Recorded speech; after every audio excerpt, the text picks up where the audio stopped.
Assalamualaikum, selamat pagi, selamat berjumpa kembali dalam pembelajaran jarak jauh. Waalaikumsalam warahmatullahi wabarakatuh. Semoga Bapak sehat selalu. Sebelum belajar, mari kita berdoa. Berdoa selesai. Anak hebat, seperti biasa, kegiatan yang akan kita lakukan yaitu menyimak video pembelajaran dan menjawab pertanyaan. Mari kita mulai kegiatan yang pertama, yaitu menyimak video pembelajaran berikut ini.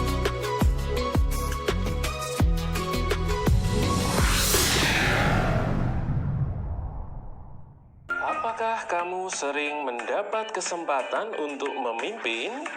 Siapa yang kamu pimpin? Bagaimana perasaanmu?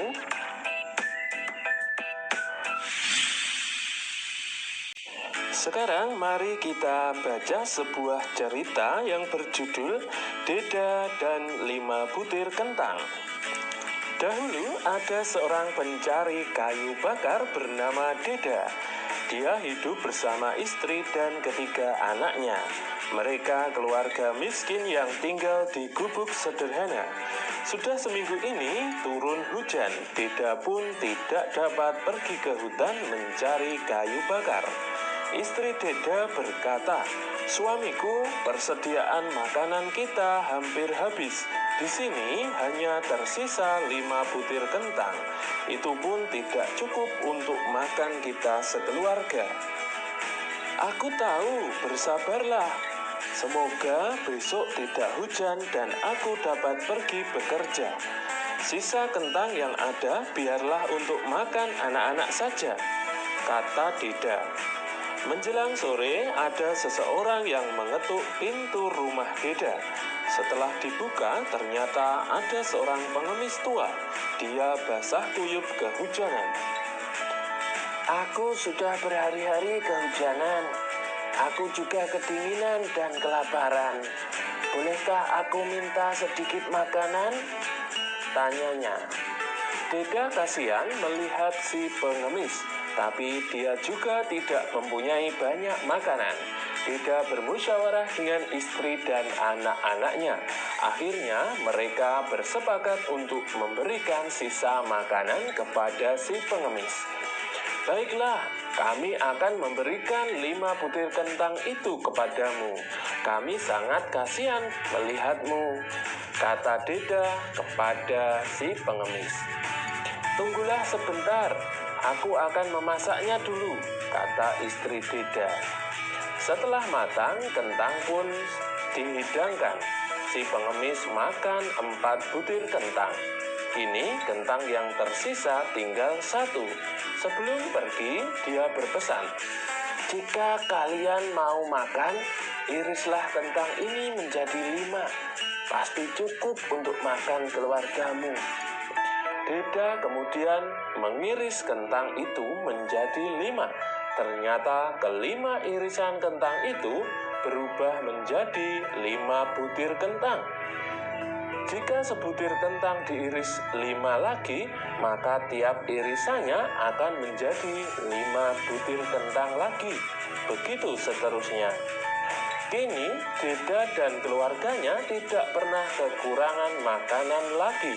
Deda juga membagi-bagikan kentangnya kepada tetangganya.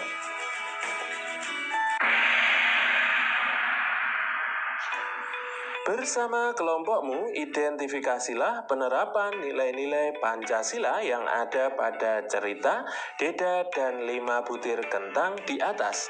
Tuliskan dalam bentuk tabel seperti berikut. Setelah selesai, kamu bisa mencocokkan hasil pekerjaanmu dengan jawaban berikut ini. Nomor 1. Peristiwa dalam cerita yaitu "Aku tahu, bersabarlah." Nilai-nilai Pancasila yang sesuai yaitu percaya dan takwa kepada Tuhan Yang Maha Esa. Sila yang pertama. Kemudian selanjutnya peristiwa dalam cerita yang lain yaitu sisa kentang yang ada biarlah untuk makan anak-anak. nilai-nilai Pancasila yang sesuai yaitu rela berkorban, sila yang ketiga. Kemudian, Deda kasihan melihat si pengemis.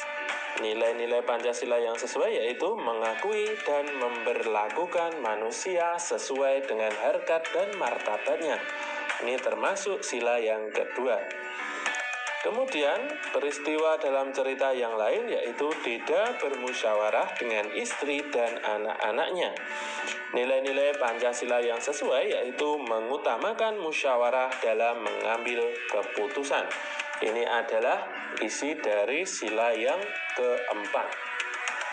Kemudian, peristiwa dalam cerita yang lain yaitu, baiklah, kami akan memberikan 5 butir kentang itu kepadamu.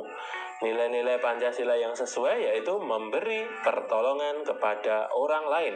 Ini adalah bagian dari sila yang kelima. Kemudian peristiwa dalam cerita yang lain yaitu Deda juga membagi-bagikan kentangnya kepada tetangganya. Nilai-nilai Pancasila yang sesuai yaitu gemar melakukan kegiatan kemanusiaan merupakan sila yang kedua, kemudian juga memberi pertolongan kepada orang lain, ini merupakan sila yang kelima. Sekarang, mari kita buat patung dari bahan lunak di sekitarmu.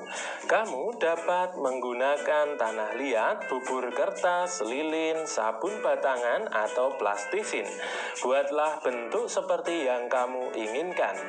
Berikut contoh membuat patung dari bubur kertas. Yang pertama, siapkan kertas bekas.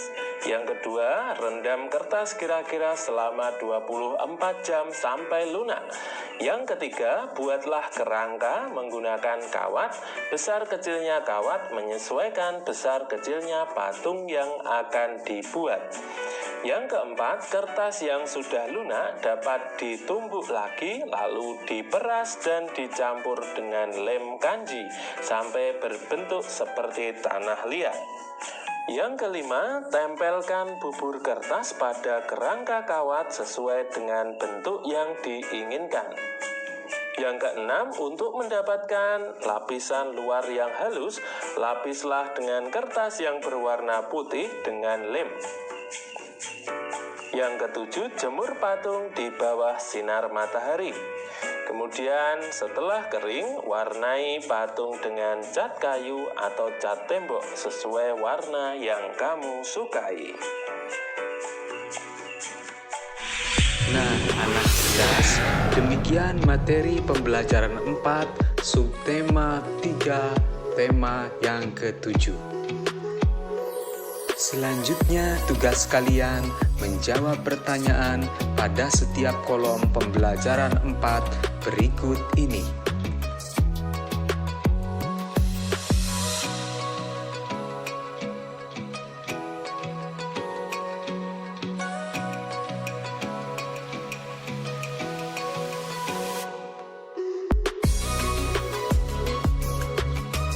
Selamat belajar dan tetap semangat. Terima kasih.